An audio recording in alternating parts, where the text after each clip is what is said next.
محمد عمر صاحب پوچھتے ہیں کراچی سے، جادو کی کیا حقیقت ہے اور کیا اس کا علاج ممکن ہے؟ بسم اللہ الرحمن الرحیم. جادو کا جو دو صورتیں ہوتی ہیں جادو کی، میں دونوں کا ایک تو الگ الگ تعریف اور پھر ان کے احکام بیان کر دیتا ہوں انشاءاللہ.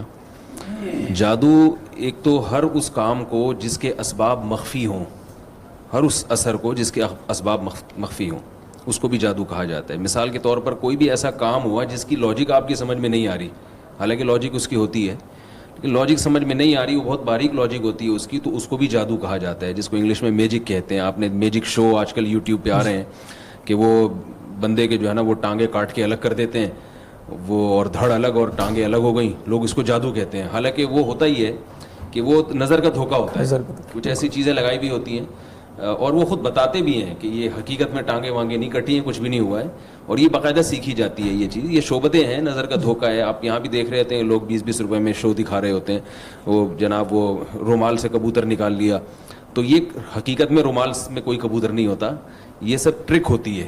کیسٹی یہ سیکھی جا سکتی ہے بہت آرام سے. جادو کی ایک قسم تو یہ ہے. اس قسم کا حکم یہ ہے کہ اس میں اگر دھوکہ نہ ہو تو یہ جائز ہے، ایک انٹرٹینمنٹ کا ایک ذریعہ ہے. دھوکے کا مطلب کیا ہے کہ ہے یہ ایک نظر کا ایک دھوکہ ہے، لیکن اس کو آپ روحانیت کے نام سے تعبیر کر کے لوگوں کو الو بنا رہے ہو کہ میں بہت بڑا بزرگ ہوں، میں دیکھو رومال سے کبوتر نکال کے دکھا دیتا ہوں. اب گورے بھی یہ کام کرتے ہیں لیکن وہ اپنے آپ کو بزرگ نہیں کہتے، یعنی وہ اپنے آپ کو بزرگ نہیں کہتے، وہ کہتے ہیں ٹرک ہے، پیسے دو ہم سے سیکھ لو آ کے. تو ہمارے ہاں جب یہی کام کوئی داڑھی پگڑی والا کرتا ہے تو وہ کیا کرنا ہے، وہ شعبتیں بازیاں شروع کر دیتا ہے، ایسی ٹرک شروع کر دیتا ہے اور اس کو یہ شو کرتا ہے کہ میں پہنچا ہوا بزرگ ہوں اور فرشتے نازل ہوتے ہیں اور میں جنات سے یہ کام لے رہا ہوں اور فرشتوں سے یہ کام لے رہا ہوں. تو یہ اگر دھوکہ دے رہا ہے تو یہ بالکل حرام ہے، گناہ کبیرہ ہے. تو یہ تو میں نے جادو کا ایک قسم بیان کی جس کو شعبدے بازی ہم کہہ سکتے ہیں. دوسری قسم ہے جس میں جنات سے کام لیا جاتا ہے. جنات کی فطرت میں شر غالب ہے، تو بعض دفعہ جنات کو کوئی میسج دیا جاتا ہے کہ فلاں کو آپ نقصان پہنچا دو، اور وہ میسج دے کے جنات کو خوش کیا جاتا ہے. جنات کی عادت یہ ہے کہ جو کافر جنات ہوتے ہیں یا نافرمان ہوتے ہیں وہ بہت ہی کوئی وحشیانہ قسم کا جب آپ کام کرتے ہیں تو خوش ہو جاتے ہیں. شیطان یعنی شیاطین ہیں جن کو میں جنات کہہ رہا ہوں، جنات اور شیاطین ایک ہی چیز ہے. وہ شرارتی جنات کو شیاطین سے تعبیر کیا جاتا ہے، تو شیاطین اس پہ خوش ہو جاتے ہیں. تو جب آپ کوئی الٹا کام کرتے ہیں، بہت ہی ایک وحشیانہ کام، تو شیاطین خوش ہو جاتے ہیں اور آپ کی حوصلہ افزائی کے لیے پھر ایسا کام کر دیتے ہیں جس سے آپ خوش ہو جاؤ. اس کی میں آپ کو ایک مثال دیتا ہوں کہ میں ایک جگہ گیا، مجھے وہاں بتایا گیا کہ یہاں کوئی بزرگ دفن ہے اور یہ بزرگ جو ہیں یہ اتنے زبردست پہنچے ہوئے بزرگ ہیں کہ یہ قبر کے اندر سے لات مارتے ہیں بندے کو اور وہ قبرستان کی دیوار سے جا کے لگتا ہے. قبر کے اندر سے لات مارتے ہیں اور وہ دیوار سے جا کے لگتا ہے بندہ. میں وہاں کھڑا ہو گیا، میں نے کہا مجھے پتا تھا کہ بزرگوں کا یہ کام تو نہیں ہوتا کہ قبر سے لات، وہ تو زندگی میں کسی کو لات نہیں مارتے، وہ قبر کے اندر سے ویسے بھی لات مارنے کی صلاحیت ہی ختم ہو گئی، تو کہاں سے ماریں گے. تو میں نے کہا ذرا دکھاؤ ہمیں. تو 2-3 لوگ بیٹھے وہ، اور یہ ہوا کہ واقعی وہ کلابازیاں کھا کے دیوار سے جا کے قبرستان کی دیوار سے جا کے لگے، اور لگ رہا تھا کہ یہ فیک نہیں ہے، حقیقت میں یعنی کوئی ایسی غیبی طاقت ہے جو ان کو دھکا دے رہی ہے. میں سمجھ گیا کہ یہاں قبرستان میں یہاں جنات ہیں، لوگوں کا عقیدہ خراب کرنے کے لیے یہ شیاطین اس بندے کو لڑکا رہے ہیں تاکہ لوگوں کا عقیدہ خراب ہو اور ان کی قبر سے ان کی عقیدت بڑھ جائے اور پھر وہ لوگ منتیں مانیں. تو یہی ہو رہا تھا اس قبر پہ. تو 2-4 لوگ لیٹے میرے سامنے آ کے، تو میں نے کہا کچھ بھی نہیں ہے. میں نے کہا دیکھو میں لیٹتا ہوں، کچھ نہیں ہوگا انشاءاللہ، یہ سب شیاطین ہیں، جنات ہیں. اور جو لوگ شیاطین پر عقیدہ رکھتے ہیں تو شیاطین ان کے ساتھ تصرف کرتے ہیں، اور اگر آپ کا عقیدہ مضبوط ہو، آپ شیاطین کو زیادہ لفٹ نہیں کراؤ تو وہ پھر آپ کو پریشان بھی نہیں کرتے، جیسے کہ سورہ جن میں ہے. مجھے آپ اجازت دیں میں اس موضوع پر تھوڑا ڈیٹیل میں بات کروں کیونکہ یہ جادو کا موضوع بہت، اس میں بہت خلط ملط لوگوں نے کیا ہے. اور جعلی عاملین کا، ہاں جعلی عاملین جو ہے نا جادو کے نام پہ بہت الو بناتے ہیں لوگوں کو.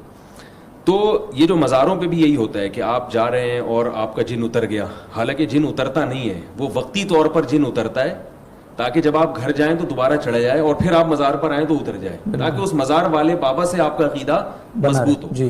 اگر آپ ہمت کر کے جانا ہی چھوڑ دیں تو نہ وہ چڑھے گا نہ اترنے کی نوبت آئے گی. جیسے ہمارے محلے میں ایک صاحب سگریٹ پیا کرتے تھے، ڈاکٹر نے بتایا کہ بھائی تم سگریٹ چھوڑ دو، تمہیں جو کھانسی ہو رہی ہے نا، اتنا بلغم، یہ سب سگریٹ کی وجہ سے.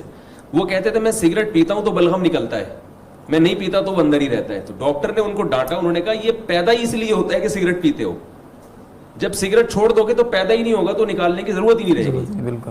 تو وہ اس کو تو دیکھ رہے ہیں کہ سگریٹ پی کے بلغم بہت نکل رہا ہے میرا, نہیں پیوں گا تو نہیں نکلے گا. اللہ کے بندو, جب نہیں پیو گے تو پیدا ہی نہیں ہوگا کہ نکالنے کی اس کو ضرورت پڑے.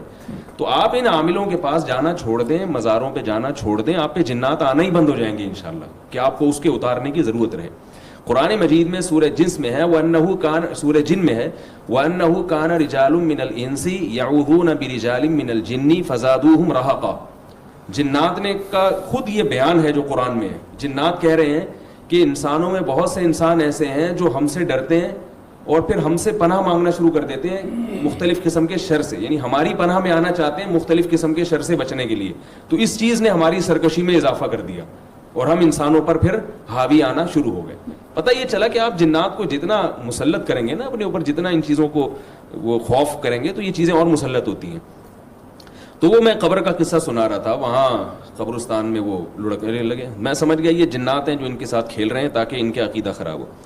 تو ہمارے ساتھ ایک مولوی صاحب تھے, بہت ہی مختصر اور دبلے, اتنے باریک اور اتنے چھوٹے تھے کہ ان کا نام ہی مولانا مختصر صاحب تھا, یعنی ہم مذاق میں ان کو مولانا مختصر صاحب کہتے تھے. تو وہ لیٹے ہیں, وہ نہیں لڑکے, حالانکہ وہ تو بہت ہلکے پھلکے تھے, وہ نہیں لڑکے. میرا نمبر آیا, میں لیٹا, میں نہیں لڑکا. اب وہ ہمیں کہہ رہے ہیں کہ آپ تھوڑا سا خود لڑکنے کی بھی کوشش کریں. ہم نے خود بھی تھوڑی سی ایک دو کلابازیاں کھائیں, پھر بھی نہیں لڑکے. انہوں نے کہا آپ اپنی آنکھیں بند کریں اور سورہ فاتحہ پڑھیں. ہم نے آنکھیں بند کری, سورہ فاتحہ, کچھ بھی نہیں ہوا ہمیں. اب جب ہم اٹھے تو ہم نے کہا اب آپ ٹرائی کریں دوبارہ, جو پہلے لڑکے ہیں نا ایک دفعہ وہ ذرا لیٹے ہیں. وہ لیٹے تو وہ بھی نہیں لڑک رہے. اب وہ کہہ رہے یار پتہ نہیں کیا ہو گیا, یہ بزرگ جو ہے نا اب یہ دھکا ہی نہیں دے رہے. اور وہ یہ ہمیں کہہ رہے ہیں کہ پھر ہمیں کہہ رہے ہیں تم لوگ کا عقیدہ صحیح نہیں ہے, اس وجہ سے یہ کرامت یہاں بزرگ کی ختم ہو گئی. میں نے کہا ہمارا عقیدہ صحیح ہے, اسی وجہ سے یہاں شیاطین یہاں سے گوریہ بستر گول کر کے بھاگ گئے. تو جادو بعض دفعہ ایسے الٹے کام کرو تو جنات پھر کچھ حرکتیں شروع کر دیتے ہیں.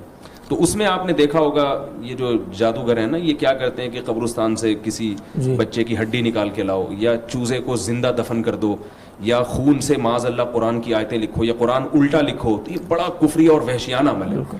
تو جب آپ اس قسم کا کوئی عمل کرتے ہیں تو جنات خوش ہو کے بعض مرتبہ آپ کا کوئی کام کر دیتے ہیں. میری اپنی ذاتی تحقیق یہ ہے کہ جنات کو قابو میں کرنا ممکن نہیں ہے. کام لینا اس طور پر کہ کوئی ایسا آپ کچھ کر دیں تو جس میں آپ کو خوش کر کے وہ کچھ کر لیں, خوراک کھلاتے ہیں, ہاں تو وہ آپ وہ کر لیں, لیکن ایسا نہیں ہوتا کہ آپ نے ان کو کیپچر کر لیا اور اب آپ ریموٹ کنٹرول کی طرح ان کو گھماتے رہیں, ایسا نہیں ہوتا. تو ایسا کریں گے تو کوئی بھی نہیں آئے گا, یعنی مطلب ہے کہ آپ کا نظام عالم برباد ہو جائے گا. تو اب یہ ایک طریقہ ہے, یہ بھی جنات کا ہے. نبی صلی اللہ علیہ وسلم پہ جادو ہوا تھا, اس میں بھی یہی طریقہ استعمال کیا گیا تھا کہ وہ ایک میسج دیا جاتا ہے, اس میں پتلوں پہ سوئیاں لگا کے یا کوئی ایسا کر کے میسج دیا جاتا ہے کہ بھئی اس کو نقصان پہنچانا ہے. تو اس کا حکم کیا ہے, یہ قرآن مجید نے اس کو کفر قرار دیا ہے. اس میں اگر شرکی الفاظ کہیں یا کسی نے تو وہ کافر ہو جائے گا, شرکی الفاظ اگر نہیں کہیں تو کافر تو نہیں ہو جائے گا مگر کبیرہ گناہ کا مرتکب ہوگا. اور فقہاء نے لکھا ہے کہ حکومت پر لازم ہے کہ ایسے شخص کو قتل کر دے جو اس جادو کرتا ہے. یہ عام آدمی کا کام نہیں ہے کہ وہ خود یہ کام کرتا پھرے, حکومت پر لازم ہے کہ وہ ایسے شخص کو زندہ نہ چھوڑے. البتہ ایک اہم بات یہاں پر یہ ہے کہ لوگ نا جادو سے خوفزدہ بہت ہوتے ہیں. دو چیزیں میں یہ بیان کروں گا کہ جادو سے کیا حقیقت اور ماہیت بھی تبدیل ہوتی ہے کسی چیز کی, ایک مسئلہ تو یہ رہ گیا ہے. دوسرا مسئلہ میں یہ بیان کروں گا کہ جادو جو ہے اتنی ڈرنے کی چیز نہیں ہے جتنا لوگ آج کل ڈر رہے ہیں. جادو اسباب ضعیفہ میں سے ہے. دیکھیں جب بھی کوئی کام ہوتا ہے نا, کسی چیز کا کوئی نتیجہ, ہم کوئی سبب اختیار کرتے ہیں تو اس پر نتیجہ نکلتا ہے نا. جی, آپ کو پیاس لگ رہی ہے, آپ پانی پئیں گے, پانی پینا سبب ہے پیاس بجھانے کا. بالکل, پانی پئیں گے تو یقیناً پیاس بجھے گی, الا یہ کہ کوئی معجزہ ہو جائے اور پیاس نہ بجھے, لیکن پیاس بجھتی ہے. تو ہم یہ کہہ سکتے ہیں کہ پانی پینا پیاس بجھانے کا یقینی سبب ہے اور اس سبب کو اختیار کرنا فرض ہے. اگر آپ کو پیاس لگ رہی ہے, آپ پانی نہیں پیتے اور مر جاتے ہیں, خودکشی کا گناہ ہوگا. بھوک کے وقت کھانا جب آپ کھائیں گے تو پیٹ بھرے گا, تو یہ یقینی اسباب ہے. اسی طرح بیماری میں علاج کرنا, ہم جب دوا کھاتے ہیں تو عام طور پر ہم ٹھیک ہو جاتے ہیں, لیکن بعض دفعہ ٹھیک نہیں بھی ہوتے. تو علاج کرنا ایک تھوڑا سا نسبتاً کمزور سبب ہو گیا, ٹھیک ہے نا. اسی وجہ سے فقہاء کہتے ہیں علاج واجب نہیں ہے. بعض دفعہ علاج کے بعد بھی فائدہ نہیں ہوتا اور بعض دفعہ علاج کے بغیر ہی بندہ ٹھیک ہو جاتا ہے. تو علاج کرنا سنت ہے, واجب نہیں ہے. کھانا کھانا واجب ہے, پانی پینا واجب ہے. علاج اسباب ضعیفہ میں سے ہے, مگر پھر بھی اس کا اثر زیادہ ہوتا ہے. تیسرا سبب, تیسری چیز وہ ہے کہ جب ہم وہ سبب اختیار کرتے ہیں تو اکثر نتیجہ نہیں نکلتا, کبھی کبھار اتفاق سے نکل بھی جاتا ہے. اس کی مثال ایسے جیسے کسی کو بخار ہے, آپ اس کو کوئی بخار کا تعویذ باندھو, بہت کم امکان ہے کہ تعویذ سے بخار اتر جائے. اگر تعویذ سے عام طور پر بخار اترتا تو ڈاکٹر لوگ پیناڈول کے بجائے وہ تعویذ کی پرچیاں لے کے بیٹھے ہوتے. بخار کے مریض کو آپ 2 گولی پیناڈول کھلا دیں, بخار 90% چانسز ہیں کہ بخار اتر جائے گا, کیسے ہی تیز بخار ہو. لیکن آپ اس کو تعویذ لٹکا دیں اس کے گلے میں تو 5% چانس ہے کہ اس کا بخار اترے, 95% یہی ہوتا ہے کہ نہیں اترے. اور 5% جو چانس ہوتا بھی ہے اگر اتر بھی جائے تو یہ پتہ بھی نہیں ہوتا کہ یہ خود سے ہی اترا ہے یا اس کے تعویذ کی وجہ سے اترا ہے. تو اسی طرح جیسے یہ تعویذ ہے اسباب ضعیفہ میں سے, ایسے ہی جادو کے ذریعے جب ہم کسی کو نقصان پہنچاتے ہیں, تو جب ہم کسی کو نقصان پہنچاتے ہیں, نقصان پہنچانے کا ایک طریقہ یہ ہے کہ آپ بندوق سے گولی مار دیں اس کو, یہ بالکل یعنی یقینی اثر, فوراً اثر ہوگا. ایک طریقہ ہے چاقو مار دیں, ایک طریقہ یہ ہے کہ اس کو دھکا دے دیں, ایک طریقہ یہ ہے کہ زہر پلا دیں, ایک طریقہ یہ ہے کہ آپ جادو کریں اس کے اوپر. تو جیسے زہر کے ذریعے نقصان یقینی ہے, فوری ہے, لیکن جادو کے ذریعے جو نقصان ہے وہ نہ تو یقینی ہے اور نہ ایسا نقصان ہے کہ یعنی جتنا آپ نقصان پہنچانا چاہتے ہیں اتنا نقصان ہو اس کو. اگر کوئی جادوگر 100 آدمیوں پہ جادو کرے گا تو عین ممکن ہے کہ 100 کے 100 میں سے کسی پہ بھی اثر نہ ہو, اس کا امکان بھرپور موجود ہوتا ہے. اور یہ بھی ہے کہ اگر ان 100 میں سے کسی ایک پہ اثر ہوتا بھی ہے تو جتنا اثر اس نے ڈالنے کی کوشش کیا ہو سکتا ہے اس کا صرف 1% ہو یا 5% ہو, اور اس کا بھی امکان ہوتا ہے کہ 100% ہو جائے. تو اس سے کیا پتا چلا کہ جادو کن اسباب میں سے ہے, اسباب ضعیفہ میں سے. اگر یہ بات میری آپ تسلیم نہیں کرتے تو پھر جادوگر جو ہے نا, یہ ان کے تو ہاتھ میں بہت بڑی طاقتیں آ جائیں گی. یہ تو بیٹھ کے کسی کو بھی نقصان پہنچانا ہے بڑے آرام سے. آپ دیکھتے ہیں کہ جادوگر تو بالکل ننگ دھڑنگ ہوتے ہیں, ان کے پاس تو کچھ بھی نہیں ہوتا.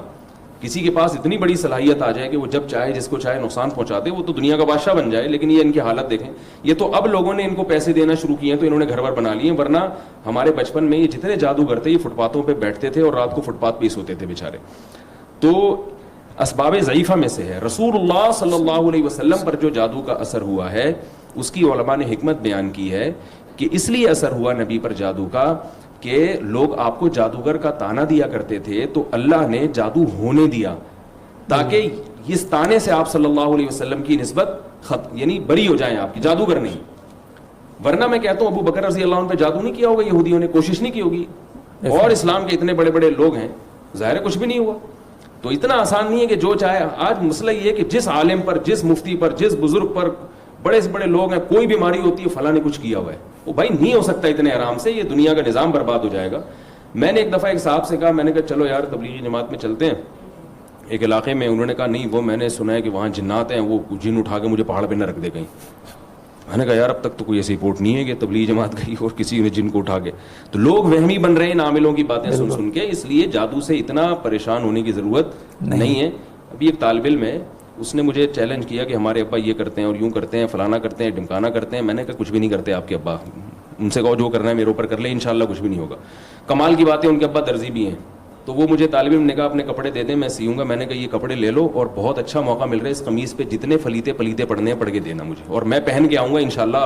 میں یہ میڈیا پہ بات شو مارنے کے لیے نہیں کہہ رہا, لوگوں کا خوف نکالنے کے لیے کہہ رہا ہوں. میں نے ان کو قمیض دی, ابھی جا کے آپ پوچھ لیں.